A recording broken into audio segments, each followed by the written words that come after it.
My name is Hayley Partridge, and I'm joining you live from Brisbane, Australia, otherwise known as Meanjin, the traditional lands of the Yagara people. In a few moments, we will be discussing principles of a post-COVID-19 world. Leading minds discuss what a post-pandemic world should look like.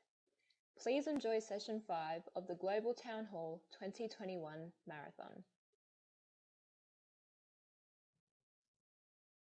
Thank you, Hayley. Gentlemen, And to welcome back to the begin, Global Town Hall, Managing Competition, Conflict, and Cooperation in a Pandemic World.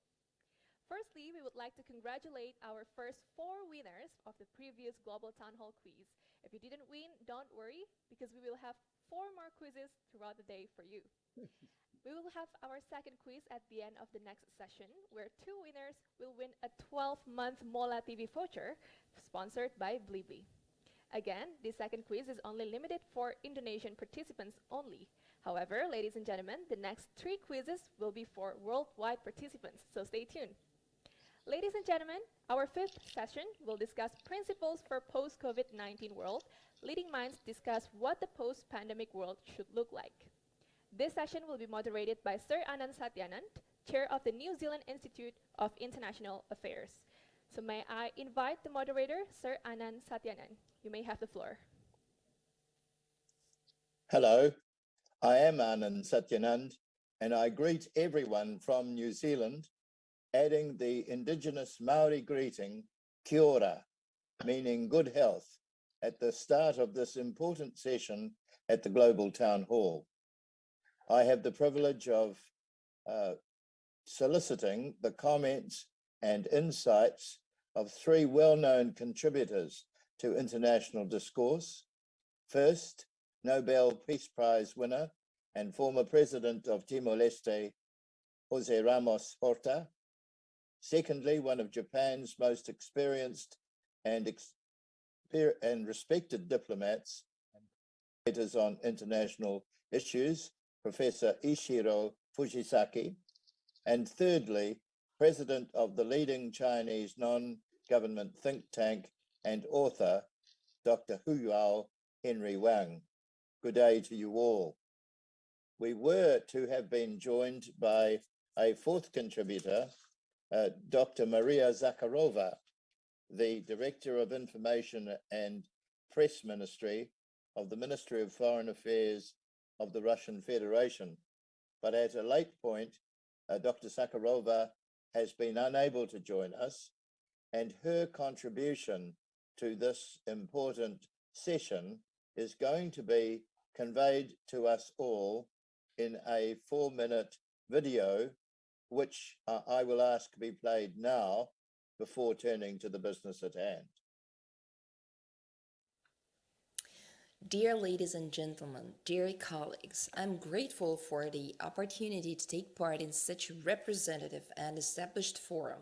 It is necessary to admit that COVID-19 has changed our lives forever.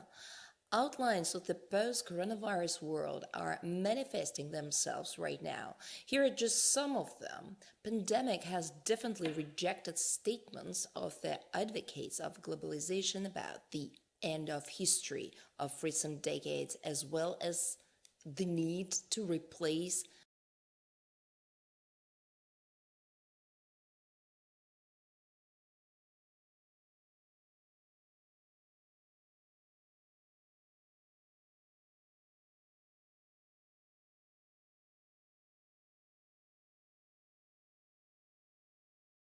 the seemingly outdated states institutions with supranational structures. States have shown that they have been and remain structure-forming units for the world order. It is the countries with consolidated societies that rely on their own capabilities which have been best in dealing with pandemic. Does it mean that the architecture of international institutions would be dissolved? Surely not. These institutions should become more efficient if states forego using them as arenas of ideological confrontation and rather use them for substantive equal and mutually respectful cooperation. It is necessary to reaffirm in acts, not in words, commitment to international law instead of ephemeral concepts like the world order based on rules, as well as to respect the UN Charter in international affairs that has been and will remain in the future the platform for dialogue of states that is no alternative. The post-coronavirus world, as we see it, is multipolar and pluralistic, which does not prevent it from reaching agreement in order to resolve common problems. It is a world where one does not try to impose one's nations about well-being or optimal ways of achieve it, let alone by force or threat of use. It is a world where evolutionary progress of humanity based on consensus is preferred over destructive interventions and interference in the international affairs of other states. Although our understanding of a post-COVID future looks overly optimistic for now, we are confident that the objective challenges of truly planetary scale that we will have to deal with more and more will prompt us to form such kind of the world order. We hope that we will learn lessons of COVID-19 well and will be ready for such challenges. Thank you. Thank you, Dr. Sakharova. The session that follows, ladies and gentlemen, will be in two parts. First, comment from our three distinguished guests, and then an opportunity for them to provide answers to questions that may emerge from the public audience. By way of starting everything off, the tapestry we have as a backdrop is the state of world order as a result of the COVID-19 pandemic and the principles that should drive the post-COVID-19 global order. We need to educate the future generation to plan and prepare, to think critically, to heed evidence-based advice, and to accept responsibilities as global citizens. There is a relevant New Zealand Māori saying that captures the challenge well. E kore tēnei whakaoranga huri kia tua o aku mokopuna, which means the generations of the future shall reap the awards of the seeds we have sown. Question 1, which I will pose to all panelists, goes as follows. What, in your view, should be different in the post-COVID 21st century world order? Do you think that the decision-making trends of restrictions on travel and movement and cooperation and sharing of research have been enough? And can I invite you first, Sir President Jose Ramos Horta. The post-COVID-19, whenever that may happen, as we know, the unpredictable nature of the virus we see in Germany right now, nationwide, a state of emergency, Austria, cases going up in the United States, in Europe, and eventually maybe in other parts of the world that have seen a slowdown. So might be premature to talk about the post-COVID-19 because we don't know when this will happen. At the end of February 2020, the very beginning of the pandemic, I wrote a paper just for my colleagues in the Timorese leadership, where I refer to two pillars. One is the prevention pillar of COVID-19, which is obvious, mostly what we do. Everybody is doing around the world. Another is the economic recovery. And I was talking about a time frame of January 2020 all the way to 2023, that we will see the pandemic and its effect probably lasting till 2023. And we have to plan both in terms of prevention and treatment, as well as economic recovery, special measures, all the way to 2023. I am afraid that I have been very, very right in my somewhat pessimistic but realistic forecast. At the same time, I have written profusely, sometimes jointly with Professor Muhammad Yunus, Nobel Peace Prize, 2006, on the vaccine as a common good for humanity, whereby all of us, understanding that COVID is a global pandemic and that we are a global family of poor and rich, that we must not profit from the suffering of everyone. And therefore, the discovery of vaccines should be made available to all for free. That would have been the greatest, the best test of our humanity. It has not been the case so far. Pharmaceutical industries that have received billions of dollars in capital injection from the major powers, particularly the European Union, the United States, have profited enormously. Pfizer, for instance, accumulated $30 billion in a single year in profit. And the list of what I would say inhumanity goes on.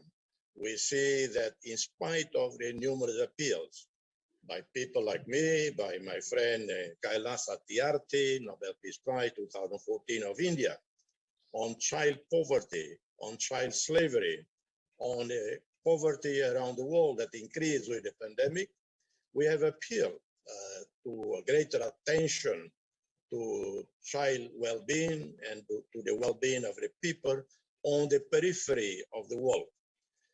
And I have appealed to banks to write off the debts of the most indebted countries, of the fragile states, the least developed countries, and so on. Next to nothing has been done in that regard. So it is hypocritical to talk about the human family. And it doesn't seem like we are learning anything. What the next, the world order, well, I don't know, with the current global leadership as it is, what kind of a world order we are going to see. Right now, there is no global leadership. There is not a single leader of any major power that has been able to project, influence, shape the mind, the thinking, the policies of our global community on showing greater solidarity, humanity in fighting COVID, but also in stopping the economic, social degradation of countries around the world. That seems a very good point at which I can invite you, Professor Fujisaki, to offer a view to this first question. Thank you very much. I would like to echo much of what President Ramos Horta said. I think what we have seen is that weak people, poorer people suffered more in the world. That's internationally as well as in one country. That's the real problem. And internationally, as UN has announced, 6.3 billion doses of vaccination has been done. But 73% of people that has been vaccinated are in only 10 countries. In Africa, only 3% of the people have been vaccinated. That is not only fair, but that will not eliminate this virus. That's point one. What do we have to do internationally? I think we have seen surprisingly weak leadership of WHO, COVAX. We have to fortify that, review that. That's internationally. Internally, surprisingly, all the leaders are saying same thing now, similar thing. President Biden said there's no trickle down in economy, trickle down that someone has gone first and others can follow. That doesn't happen. President Xi Jinping is saying wealth distribution. Prime Minister Kishida, the new Prime Minister of Japan, is saying we should not only talk about growth, we have to talk about redistribution. Everyone is now concerned that this weaker part in the country is suffering. For that, I think we have to relook at taxation, progressive tax, inheritance tax in all the countries, and also universal health care, education. Those elements are more important. That's what the principles or whatever that COVID-19 has told us to focus on, and I think we have to work together to do that. Thank you very much. Thank you, Professor. Dr. Wang. Thank you, Arno, and it's great to be in this great event, and I think both previous speakers said very well. I think that actually today we're getting the 2021, and now, you know, it's also the 76 years since we established UN system and global governance. But I think when 1945, when UN was established, the world population was 2.5 billion. Now it's 7.7 or 7.8 billion already. So the world has grown largely, you know, out of the structure that we have first envisioned and first, you know, architected. So now it's time that we actually have to work together. I agree with other speaker that there's a lacking of a global leadership. You know, I think largely due to the you know, imbalance of the trust and you know, deficit of the trust, and also you know, we have to you know, really work very hard to solve that. So for this COVID-19, for example, I mean, now we have such a disparity between the you know, rich country, developed country, and developing countries. And I think that that's where exactly where leadership is needed. For example, I think that we had just COP26 concluded in Glasgow, and UN, and of course also China and the US issued a joint statement, you know, cutting the emissions and the carbon like that. So I'm thinking, why not we call you know, a global summit of you know, fighting pandemic? Let's get UN, WHO, and all the big countries, US, China, EU, Japan, and many others, so we can really, you know, find the solution as to what are the vaccine production, how that distribute to developing countries. For example, right now, China has donated almost 2 billion vaccine to developing countries. US has donated 1 billion. And then Chinese president has, you know, promised to donate $4 billion, and US President Biden said at the G7 that US is going to donate 2 billion. So that's a great, you know, that kind of competition is good. I mean, we are, you know, let's do that for the developing countries. But I think we need a really coordinated approach, and we're at WHO and China, US, and the EU probably should work together. You know, for example, how are we going to distribute this vaccine? Should we really let go these patents, and so we set up more manufacturing for the developing countries? Like China has set up a vaccine manufacturing center in Egypt.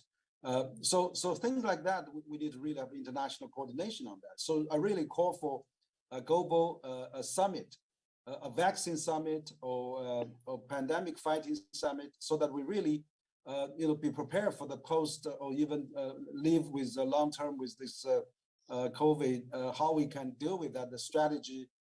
For example, the vaccine passport, the technology that we harnessed during each country, how to contain the digitally the virus, and all those things should be shared and transferred to the developing countries. And also, I think that we maybe should have all those vaccine manufacturers get together, have a summit, and as far as how the technology transfer can be done to the developing countries. So I think there's many things we can do. Let's call a COP20 something, for the vaccine, for the COVID-19, and let's get UN and the WHO and everybody work on that. So I think in that, if that pays that kind of attention, we can only assure that the mobility, the trade, the economic activity, the recession can be prevented, and only through the strong global leadership. And that's really a great thing to do. So for the last 75 years, the UN system has protected us from Third World War, but the UN system didn't provide us from the world virus war. So we're having the world virus war going on. We should really take all the great efforts and really work together. And that's really for the human community, the safety and the health condition are out of the most important. And geopolitics should give way for the priority of the human lives. So that's my comment. Thank you. Thank you. Your approaches to answering question one have focused on leadership and on institutions. As more than one of you has identified, the institutions that we know, the United Nations, the WHO, etc., have been in operation since 1945.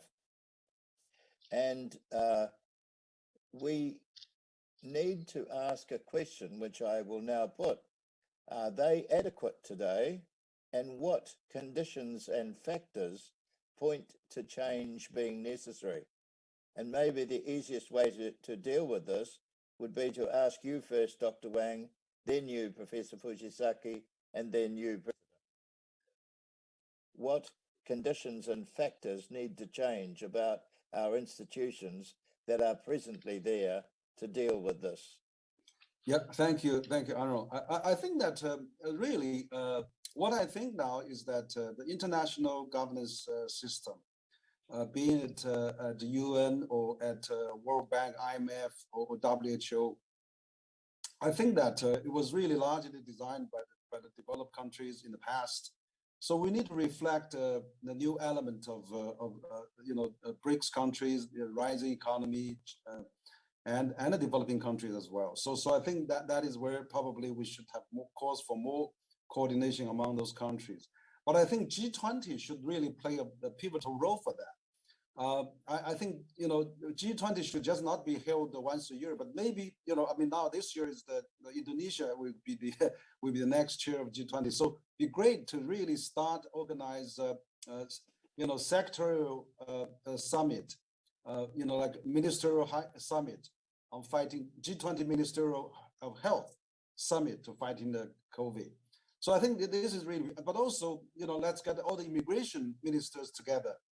As to how we can facilitate the global travel, how many quarantine we needed, how many quarantine we need when we come back, what are the safest practice, what's the minimum cost, what's the optimal balance between we maintain the COVID at the minimum risk, but also we maximize the mobility of the people.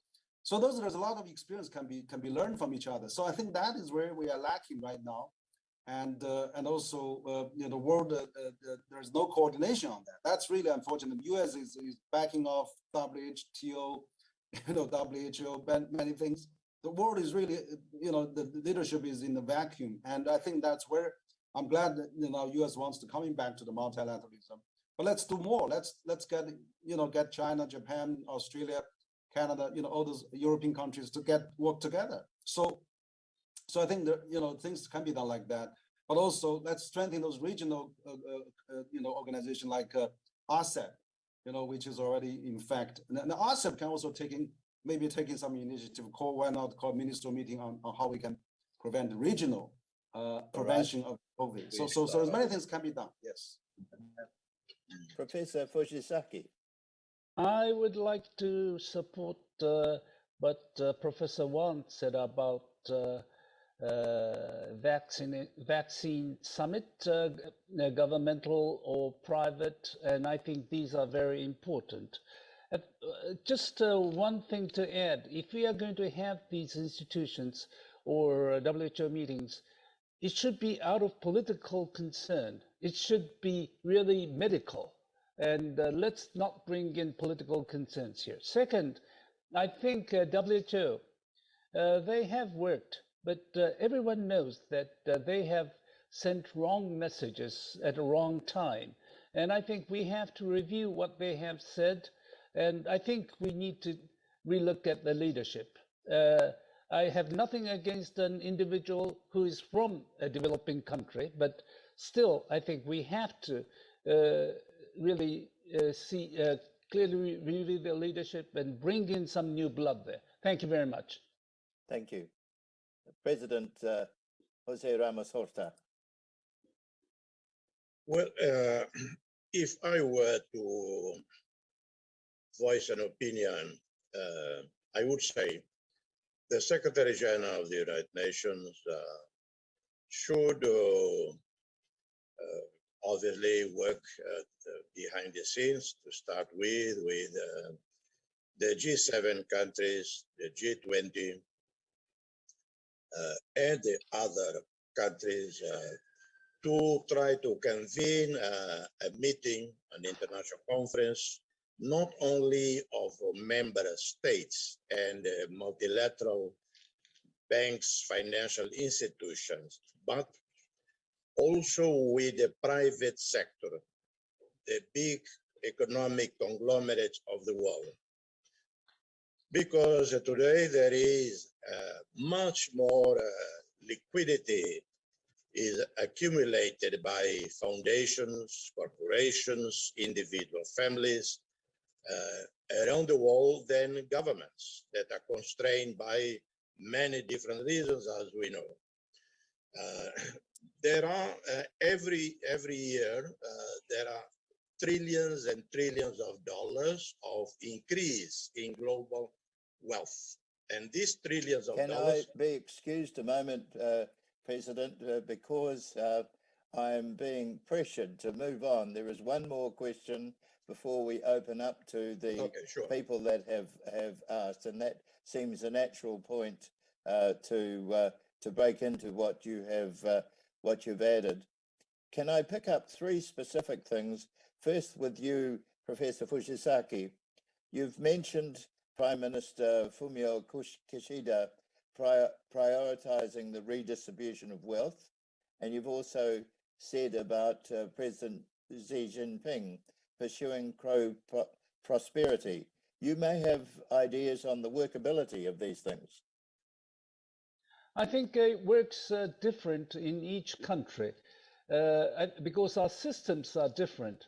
For example, we have universal health care and we have inheritance tax system. Some countries, they don't have. And I think but what I'm saying is that everyone thinks that present level is not sufficient and discrepancy is widening and there are frustrations. So we have to relook at it. Before I would leave, may I make one suggestion? That is that this group should make a proposal that Dr. Kathleen Carrico, an Hungarian who invented messenger RNA, should be given a same level of prize as President Ramos Horta, Nobel Prize. She received a Lasker Prize this year, but I think really she should be honored, would deserve that. I'm sorry, thank you very much. Thank you. I want then to ask you, Dr. Wang, to explain you about the relevance in today's world in light of the pandemic crisis of non-intervention or non-interference in guiding relations between nations. Is that tenable?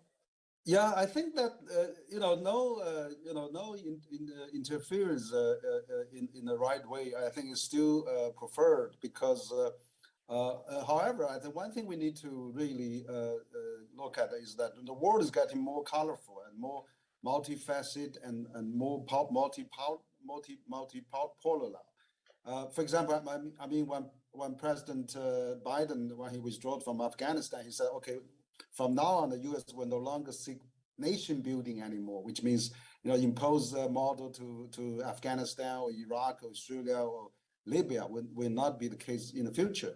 I'm glad to see President Xi and President Biden talked, and President Biden said U.S. is not seeking to change China, and also not to seek to get an alliance against China. So that kind of interference, I think, is not necessary. However, we should call for coordination. We should call for international countries like fighting pandemic. We should strengthen the UN system. We should really strengthen WHO, WTO, RCEP, CPTPP, and all those regional organizations, so that we can really still have some kind of a rule, UN type of rule-based system, so that everybody has to bid by. And if you do not, we can of course talk to each other on that. That does mean you are interfering to each other. But what I'm saying is that like issue like Taiwan, I mean, that should not be interfering. That's a China domestic issue.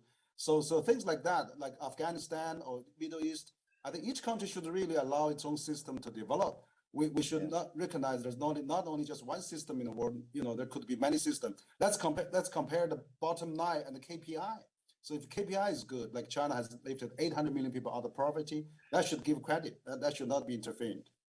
To that litany, I can add, as a proud New Zealander, the fact that APEC has just concluded has been chaired by New Zealand, in which many of these things of which you've addressed were advanced by the New Zealand Prime Minister Jacinda Ardern. APEC was the invention of the idea came from New Zealand. Yeah, it's a good thing. I mean, now it has ADEPA and the CPTPP now and RCEP. And New Zealand made a lot of contributions. Yes. Lastly, as question 3C, can I put to you for a brief answer, President Ramos?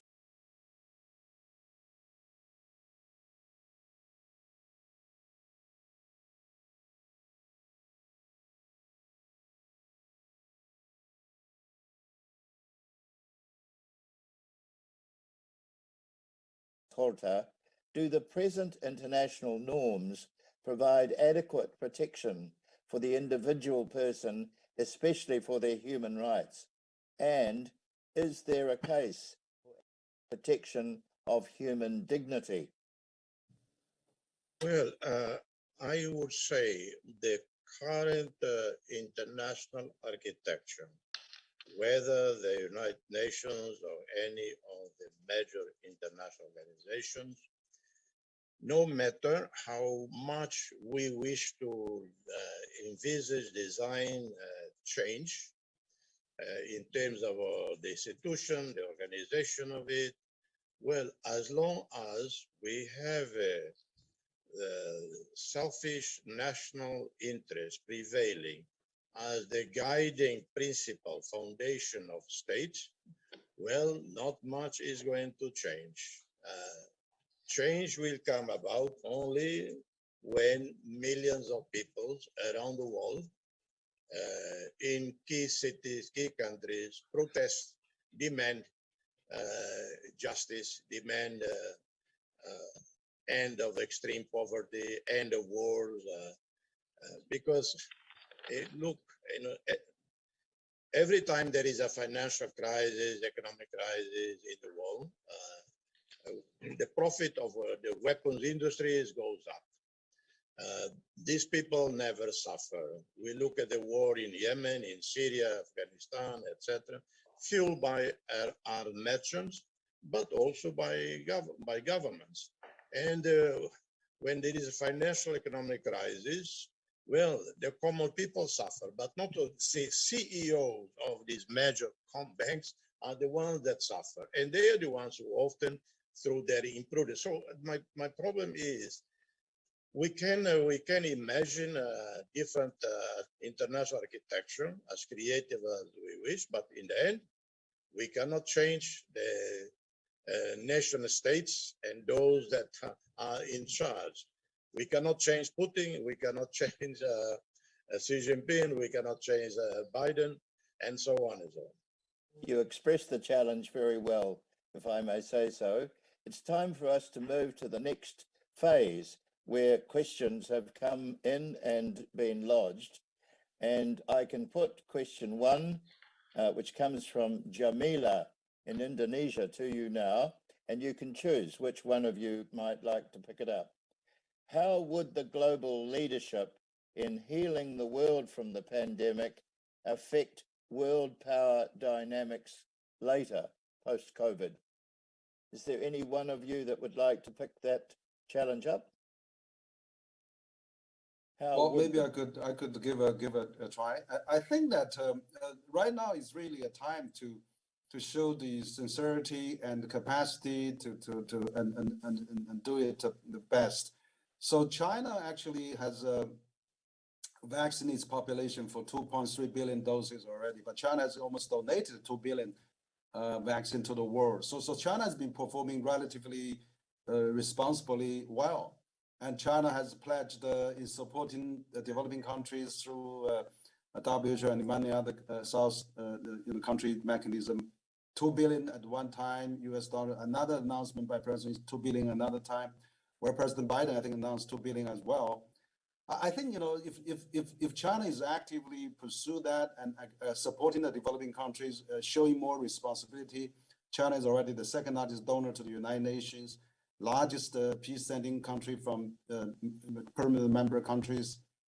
So I think in the future, we're not saying that China is going to take a lead, but at least we should give more room for China to get involved in those international issues, in IMF, WHO, WTO, or any other matter, maybe, so I think, so after COVID, I mean, China has 1.4 billion people, 500 million middle class.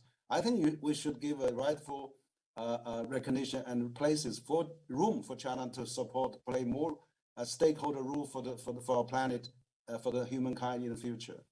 Thank you. I know that you want to say something, Professor Fujisaki. I totally agree with Professor Wang that China should get more merit because of its contribution.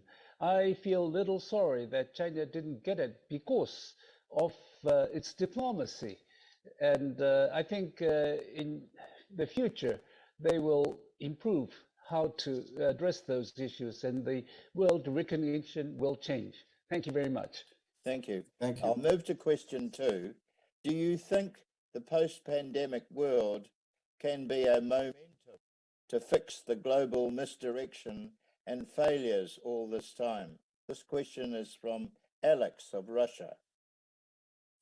President Hamas Horta, can you perhaps provide an answer to that? Can you repeat the question, please? Sorry.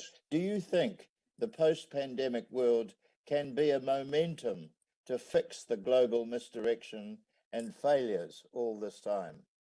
Well, if the Secretary General of the UN were to convene anytime in the next few months, a joint meeting of the G7, G20, other major powers, but also inviting scientists, inviting corporations, big foundations, major universities of the world, etc., to first time bring together a summit of all these people, not only politicians, not only heads of states, but the heads of the major corporations, scientists, to try to look at a post-COVID order in the sense of a post-COVID order that is founded more on humanity, more on people-centered, how we can, out of this nightmare, as we wake up from this nightmare, we extract some of the best lessons of this nightmare, and that is, it is possible. Scientists have, in short period of time, discovered vaccines, some more effective than others. They are discovering therapeutics. So it shows that there is enough brain power in the world and enough capacity to develop preventive medical strategies and cures. At the same time, If we can do that, let's have a new roadmap, a new Marshall Plan, adapted for current situation, led by, that is a challenge to the United States, to China. These two global powers, with others, lead a new Marshall Plan for the rest of the world to address extreme poverty, environment, clean water for communities, sanitation for communities, better education for the more impoverished countries. And that is doable. It requires only imagination on the part of Secretary General to really push hard for such a summit. Thank you. Maybe I could add I think it's probably time is right. You know, we had a Second World War finished. We gave birth to the United Nations system. Now the first world virus war, if it's concluded, we should give us some new, artifact, new infrastructure to the global governance. So I think that maybe China, EU, US can work, some new organizations like International Health Organization, like the Carbon Organization. But I think a new Marshall Plan is possible, where I think China's BRI can work with B3W. And then, all infrastructure related. President Biden just signed a $1 trillion infrastructure bill. And China already done that for 8 years on infrastructure. So maybe the infrastructure would be the next biggest attraction for keeping the peace and the prosperity for the next half a century. If China and the US can work together on B3W and BRI, and we should really let that two work together for most countries and developing countries. Thank you. One thing just to add is that the difference with SDGs of the UN and the one before, MDG, is that they added human security element, and MDG plus human security is the SDG. Human security means health and safety, security of individuals. So we have already set up that framework. So it's maybe, I agree that we should get together and meet and discuss, but rather than really starting to look at something new, maybe we can put in money and try to do it through the present infrastructure we have as well. So because it's so urgent, and we should really use everything we have. And that's just my observation. Thank you very much. Thank you. From a moderator's point of view, all three of you making your comments have foreshadowed question 3, which is the last one that we'll have time to put forward to you. It's come from Russia from a person named Stephen, and he talks about the term new normal, which underlines a bit what you have been speaking of. And he asks as follows: perhaps the term new normal should be redefined and brought into an international level. What should be, he asks, the new norms implemented for the world order? We've heard already the suggestion that it should be more than politicians. It should be professionals and other people in addition to politicians and government leaders. But I'd like to ask all three of you to speak briefly as to this, and we will be required to finish in about 6 minutes' time. So if you can each be generous enough to spend 2 minutes or so, that will be enable us to keep to time suitably. Can we start with yourself, President Ramos Horta? What is the new normal? Yeah. What is the new? If we have a new normal, what should be the new norms for the new normal? Well, I only can imagine, anticipate the new normal for the next 2-3 years, and that is a very different world from what we saw a few years ago, only 2-3 years ago, in that continuing to be extraordinarily difficult for people's movement, for physical contact, for holding face-to-face meetings across the globe. and continue, the new normal continue to be probably enormous cost of exports of goods, or shipping, aircraft, transportation, both passengers and cargo. So I don't see any major improvement in the lives of the people in what we might declare, the new normal, whenever that's supposed to happen. Thank you. Dr. Wang. Yeah, thank you. Yeah, I think the new normal will emerge because after all, we have gone through this catastrophe of pandemic fighting 2-3 years, in a row. I think the new normal will be that we have a better understanding of each other because we cannot be isolated.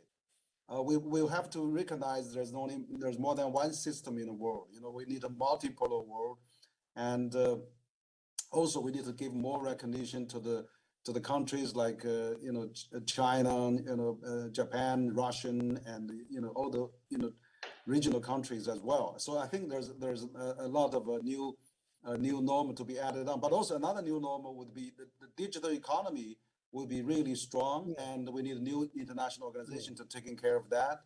And also sustainable, we have a new awareness of the climate change that is also is shaping all of us now.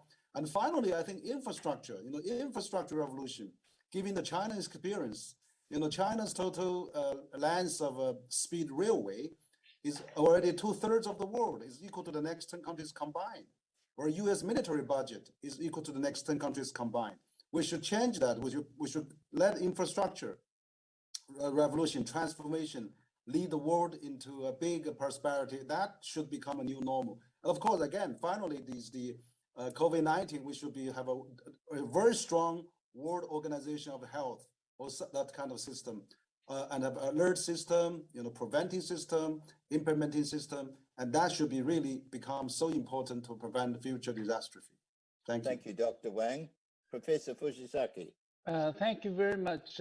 When we talk about new normal, we should not exaggerate it, because most of the people in the world really like to see what we already have continue.